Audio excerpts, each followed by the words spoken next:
I don't know if you guys know, it's the season for giving gifts. We had Black Friday a week or so ago, which is the beginning of the feeding frenzy of gift-giving season. And that's kind of when our culture turns to gluttony in a lot of ways. And gift-giving season, or the holidays, as they're generically called, or the end of Q4, as sales organizations call it, is all about making sure that you get enough stuff to give to the appropriate people so that you will have given the appropriate gift to the proper people. Now, I've had the experience of giving a gift and having it really resonate, where it's exactly where I knew who the person was, and I knew the headspace that they were in, and I had an understanding of how this gift that I was going to give them was going to completely connect and resonate. Anybody had that experience? Yes. It was just exactly, perfectly right. I can remember some of those times, and it was just magical. I remember one time I gave my daughter a bicycle, and we put the bicycle off in another room, and we had whatever it was that was going on, a birthday party or Christmas celebration or whatever, and then at the very end of it, when she thought we were done, I maneuvered her to go into the other room and see the bicycle. And it's like, oh my God, it's like the extra grand reveal, and it was awesome. And the really fun part is that I actually was able to do that with her twice. And she fell for it both times, and it was great. There have been other times where I've had the opportunity to just have that precision. This is exactly the right thing in the right place at the right time, and it's just uplifting and wonderful. And then there's the other end of it, which is where I got to make sure that there's enough stuff piled up so that everybody feels like they're okay, because if you don't get them enough things, then they might think that they're less than, and if you got multiple kids, then you don't want to give too much to one of them. The whole thing, I mean, it turns into arithmetic multiplied by guilt.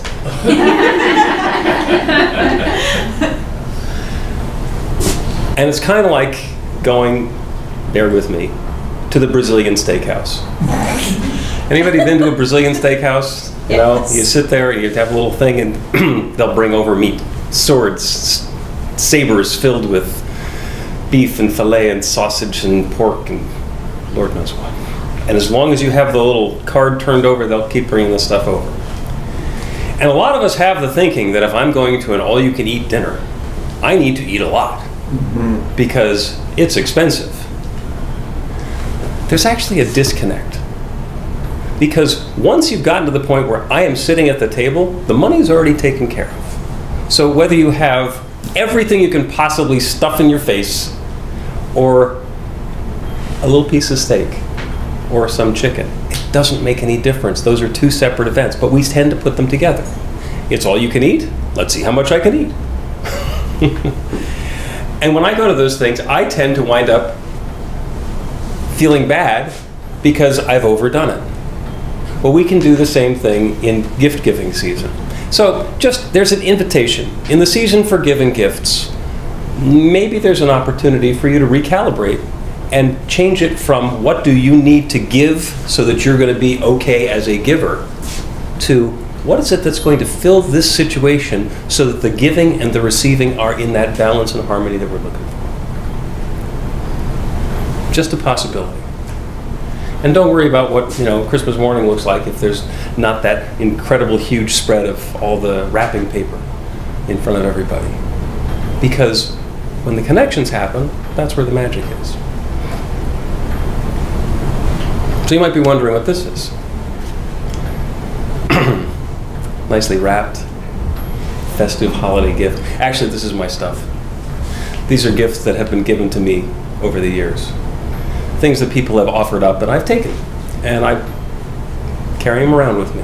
And I carry them around all the time. At this point, I'm carrying them around, and I got them nicely wrapped because it makes it look nice. In fact, this package, this stuff that I've been carrying around for all that time, these are all the things I've been right about. Yeah. Anybody ever gotten into an argument with somebody who you love or care about? Never. Never happened. No. No. What happens in those situations when there's that sort of a conflict, where there's the relationship and then there's the opinion and perhaps the difference of opinion? We're noticing that the Noel thing is Yes. jingling. Yeah, that's it. Yeah. Okay. Is everybody right with that? It's right next to Joe. If you want to turn it off, just take that little thing off of the doorknob there. Rudolph is now off duty. When we get into a conflict with somebody who we love and care about, there's a choice. We can go in favor of the relationship, or we can go in favor of the position or the idea. Or to put it really easily, you can choose to be right or you can choose to be happy. Now, often I choose to be right and happy. Yeah, I'm going to be right and I'm going to be happy. And that's not always possible. We're always at choice, though. We can always choose one or the other. We can choose the relationship, or we can choose the principle or the idea that we're standing for. And there are a whole bunch of situations where I have had to stand in my truth and say, this is who I am, this is what I stand for, and I would have to move past the relationship because it's not serving me anymore. And in some cases, those have ended very peacefully and they've evolved into something new and something different. And in other cases, that's been a really painful process of having something that really meant a lot to me get, in many ways, torn away. And I'm left with knowing, because of what the situation was, I wasn't going to choose something different, but feeling really sad because there's something that I lost or something that was missing. And those situations where I was right,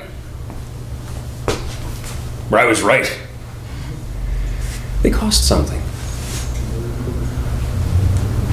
And there's an energy from having that conflict with whoever the person was that's still with me. That's what's in the box. Some people call it their baggage.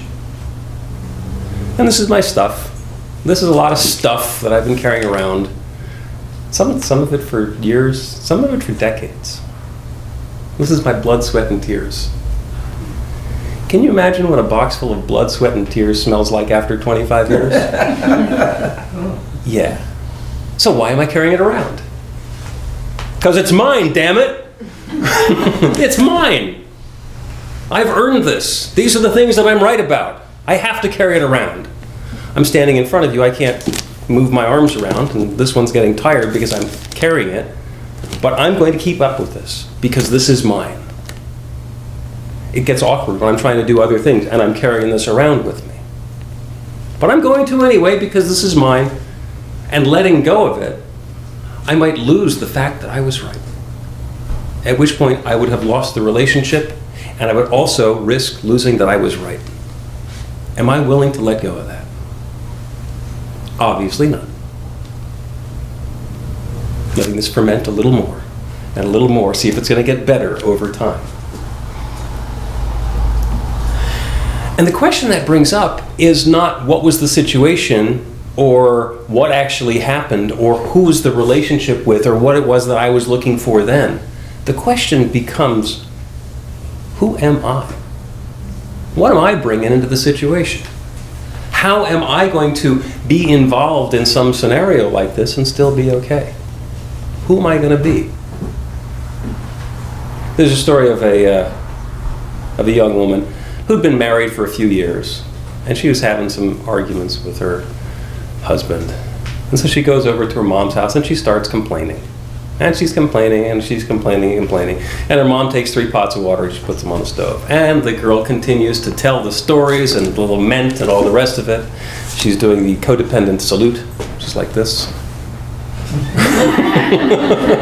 About how horrible the situation is, and she's completely victimized and she can't do anything, and yada, yada, yada.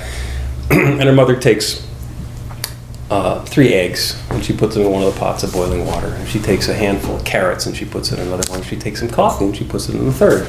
And her daughter continues to tell the stories. And the mother is very patient. She's present with her daughter, going through that, understanding this is a situation, this is how her relationship is progressing, because it started out as being all idealistic and lusty, and now it's turning into logistics and day-to-day activities and events. Whose turn it is to pick up the socks, whatever that happens to be.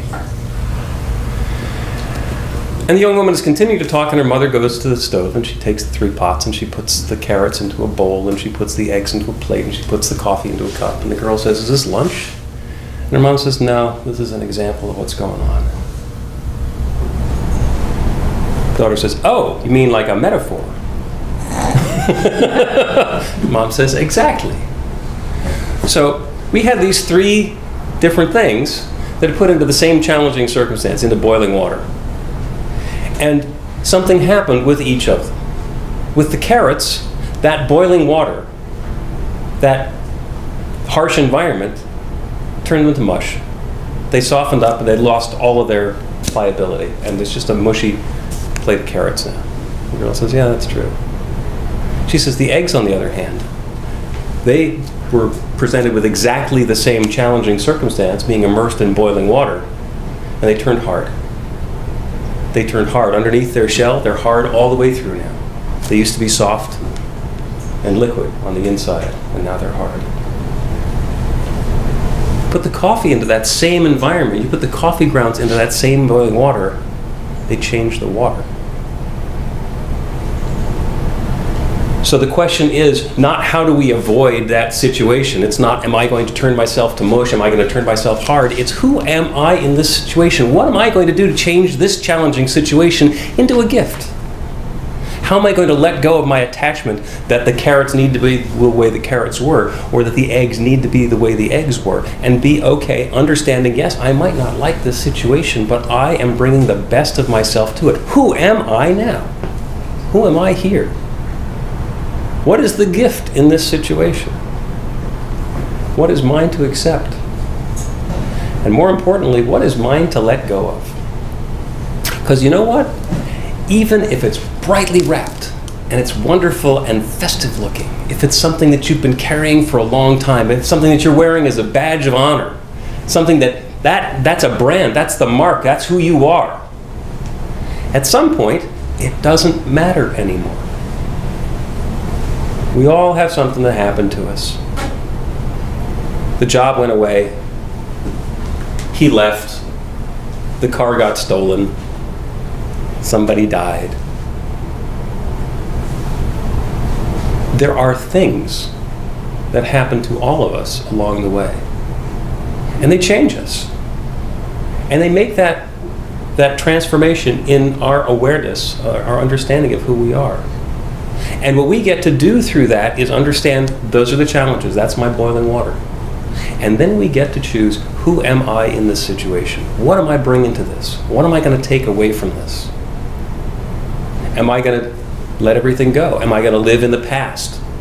Am I going to put all of the energy into something that already happened? In the case of a relationship that ended, something that I was doing that I'm no longer doing, there's a lot of pain. There's a lot of discomfort and in some cases anguish. For me, there are situations that that are in my mind now where I've lost something that was very precious, that helped me be fulfilled and be the person and have the experience of life that I wanted to be having. It's no longer there. And I can be angry at the people who caused that to go away. I can be indignant. I can put my hand on my hip and know that I was right. They done me wrong. But you know what? When I wake up in the middle of the night and I think about that, they're not there. It's just me. And whatever it is that I'm carrying from the past. So that's my real message for giving gifts. The gift is forgiving. How is it that we can take the stuff that was given to us before, that we took, that we accepted? As Don Miguel Ruiz says, those are our agreements. When somebody offers it up, we're accepting it. And that makes it mine. But it doesn't have to stay mine. And I certainly don't have to carry it with me all the time. And neither do you. So at whatever point you want to, when you realize that there's something you've been carrying around for a while that you don't need to be carrying around anymore, what can you do?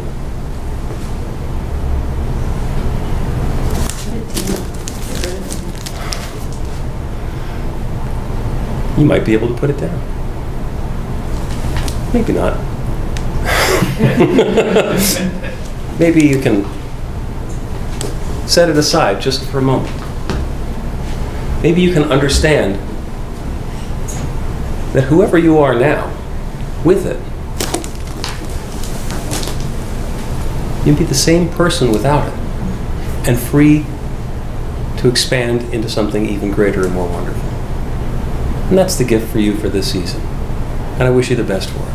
Namaste.